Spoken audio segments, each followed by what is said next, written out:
ஓம் ஸ்ரீ மகாபெரியவா திருவடிகள் சரணம். நம்மளோட வீட்டில் மகிழ்ச்சி பொங்க செய்ய வேண்டிய 3 விஷயங்களை பற்றி பார்க்கலாங்க. ஜோதிட ரீதியாகவும் ஆன்மீக ரீதியாகவும் நம்மை சுற்றிலும் நம்பிக்கை சுற்றிலும் நமக்குள் இருக்கும் எதிர்மறையான ஆற்றலங்களையும் எண்ணங்களையும் விரட்டுவதற்கு நிறைய பரிகார முறைகள் உள்ளதுங்க. அது காலம் காலமாக அனைவராலும் கடைபிடிக்கப்பட்டு வந்துட்டு இருக்கு.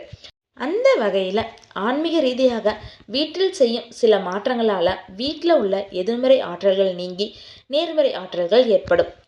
நம்முடைய வாழ்க்கையில் உணவு, உடை, இருப்பிடம் 3 அத்தியாவசியமானது. அதுலேயும் வீடு என்பது மிகவும் முக்கியமான ஒன்றுங்க. நம்முடைய வாழ்க்கைக்கு தேவையான ஒரு விஷயங்களையும் தேர்ந்தெடுக்க இடமாகுங்க. அந்த இடத்தை நம்ம எப்பொழுதும் நேர்மறையாக வைத்து கொள்ள வேண்டும்.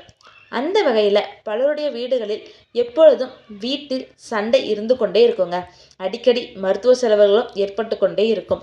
ஒரு சிலர் வீட்டுக்கு வெளியே இருக்கும்போது மகிழ்ச்சியாக இருப்பாங்க.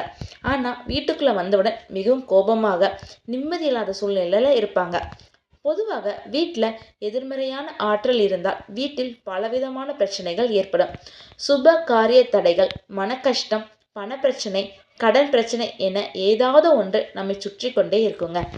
இது போன்ற சூழ்நிலைகளில் வீட்டில் உள்ள எதிர்மறை ஆற்றல்களை நம்ம நீக்கணும் அப்படின்னா வீட்டில் சூழல் மட்டுமன்றி நம்முடைய வாழ்க்கையும் மாறுங்க. இதற்கு சாஸ்திரங்களில் பலவிதமான வழிமுறைகள் உள்ளது. இவற்றை செய்தால் நம்முடைய வீட்டில் உள்ள எதிர்மறை ஆற்றல் அழிந்து நேர்மறை ஆற்றல் அதிகரிக்கும். அதற்கு நாம் செய்ய வேண்டிய 3 விஷயங்களை பற்றி பார்க்கலாங்க. வீட்டின் நிலைவாசல்ல ஒரு நேர்மறையான ஆற்றல் இருந்தால் வீட்டிற்குள் வரும் பொழுது நமக்கு ஒரு நேர்மறையான எண்ணங்களும் தோன்றுங்க. எனவே வீட்டுக்குள் நுழையும் போது நிலைவாசலில் வலதுபுறத்தில் ஒரு சிறிய பாத்திரத்தில் கல்லுப்பை வைக்க வேண்டும். அதன் மீது ஒரு எலுமிச்சை பழத்தை 2ஆக நறுக்கி ஒன்றில் மஞ்சள் மற்றொன்றில் குங்குமம் வைக்க வேண்டும்.